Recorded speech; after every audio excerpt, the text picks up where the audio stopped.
L'armée de l'air américaine est confrontée à des défis. Elle n'est pas prête à participer à une guerre contre la Chine.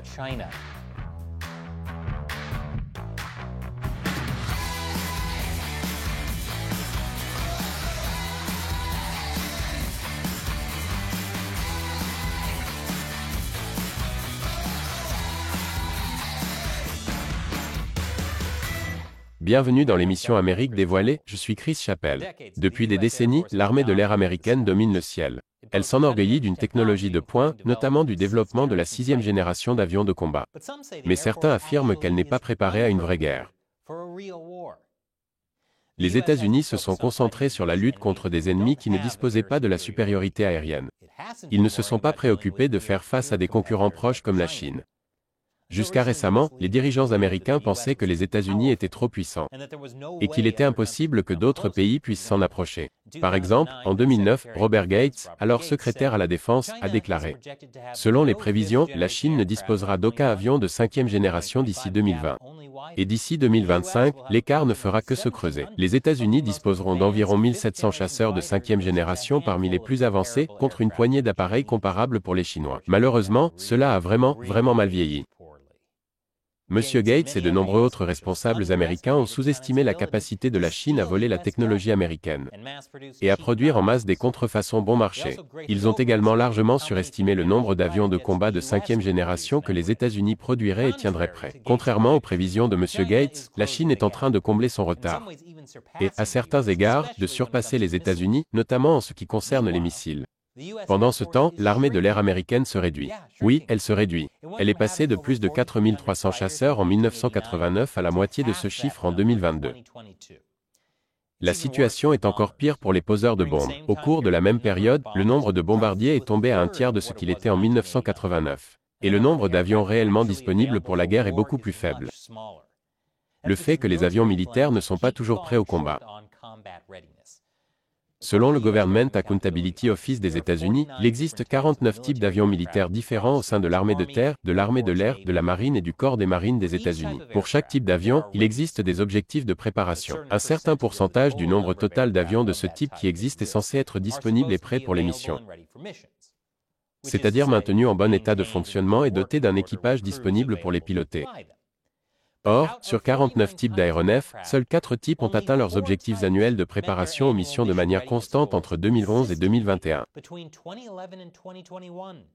La moitié d'entre eux n'ont jamais atteint leur objectif annuel de disponibilité opérationnelle, malgré les milliards de dollars dépensés par le Pentagone pour la maintenance des appareils. Bien sûr, selon Air Force Time, certains dirigeants ont commencé à s'éloigner de ces taux en tant que signe significatif de l'état de préparation au combat, affirmant que des statistiques telles que les sorties enregistrées et les délais d'exécution de la maintenance offrent plus d'informations.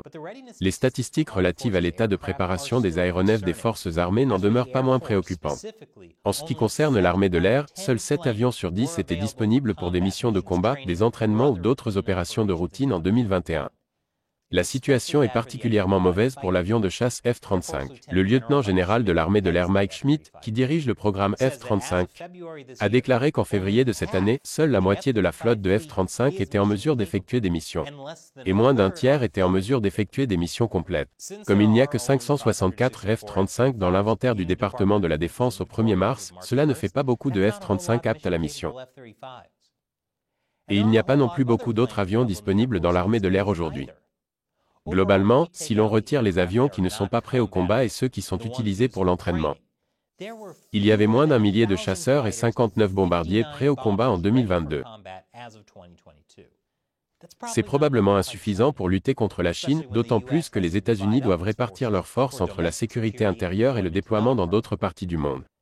Pourquoi l'armée de l'air américaine possède-t-elle si peu d'avions ? C'est en partie à cause des réductions budgétaires opérées dans les années 1990, après la guerre froide, qui ont eu un effet à long terme sur toutes les branches de l'armée américaine et pas seulement sur l'armée de l'air.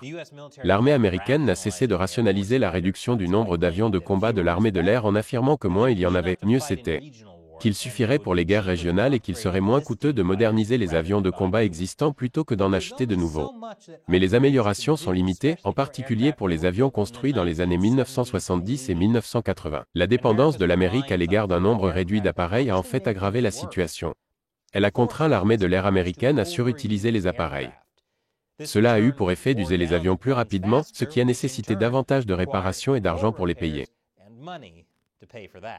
Les coûts sont devenus si élevés que l'armée de l'air doit retirer de la circulation un plus grand nombre d'appareils pour se concentrer sur l'entretien des autres. L'armée de l'air américaine reconnaît qu'elle a besoin de plus d'avions, modernes de surcroît.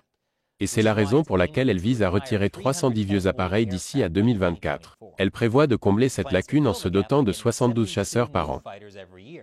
Mais cela pourrait ouvrir la voie au Parti communiste chinois et n'aide pas à résoudre les autres problèmes auxquels l'armée de l'air américaine est confrontée. Je vous expliquerai comment après la pause. Bon retour. L'armée de l'air américaine a désespérément besoin de se remettre en forme pour lutter contre la Chine. Pour ce faire, elle prévoit notamment de retirer 310 anciens appareils du service d'ici 2024. Ainsi, l'argent actuellement consacré à l'entretien de ces appareils pourra être utilisé à d'autres fins, comme l'achat de nouveaux appareils. Dans l'idéal, cependant, l'US Air Force aurait dû maintenir la chaîne de production à flot afin d'éviter une baisse drastique du nombre d'appareils.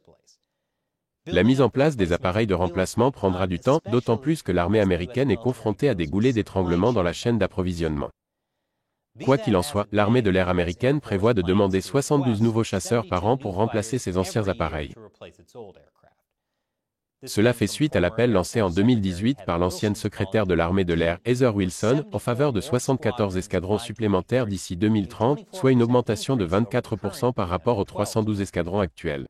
Il reste à voir si les États-Unis obtiendront réellement suffisamment d'avions modernes pour que cela se produise. Selon Defense News, depuis des années, le Congrès a approuvé des acquisitions d'avions de combat inférieures à l'objectif souhaité par l'armée de l'air.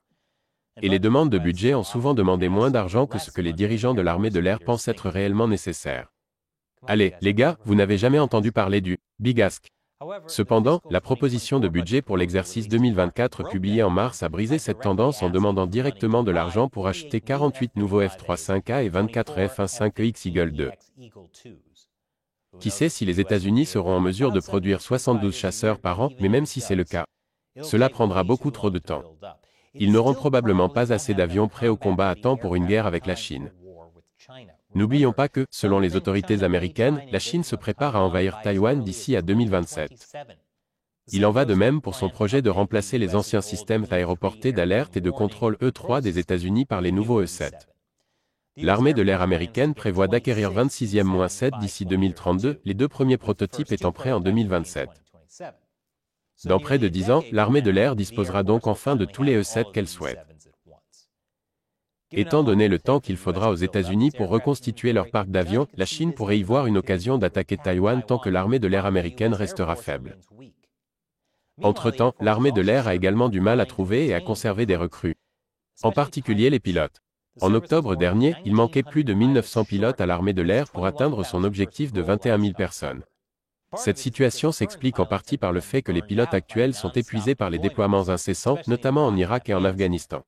Nombre d'entre eux trouvent plus intéressant de travailler pour des compagnies aériennes commerciales, qui sont prêtes à payer beaucoup plus que l'armée, puisqu'elles doivent faire face à leur propre pénurie de pilotes. L'armée de l'air américaine tente d'inciter les pilotes à rester dans le service en leur offrant des incitations, telles que des primes plus élevées pour les pilotes qui restent 4 ans de plus après leur engagement de 10 ans. Une autre idée qui circule est que l'armée de l'air propose des contrats plus flexibles, comme la possibilité de travailler à temps plein ou à temps partiel. Les États-Unis doivent conserver des pilotes ayant une réelle expérience du combat, car la guerre avec la Chine pourrait être imminente. Mais l'armée de l'air américaine doit également accélérer le recrutement de nouveaux pilotes. L'année dernière, moins de 1300 aviateurs ont suivi une formation de pilote de premier cycle, alors que l'armée de l'air vise généralement 1500 nouveaux pilotes par an.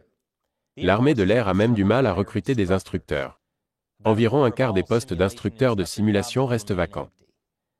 Le service est tellement en manque de personnel qu'il est prêt à assouplir les exigences en matière de graisse corporelle. Entre-temps, l'armée de l'air américaine cherche à utiliser des drones pour compléter les avions pilotés. L'objectif est de disposer d'un millier d'ailerons de drones, ainsi que de 200 avions de combat furtifs de la nouvelle génération.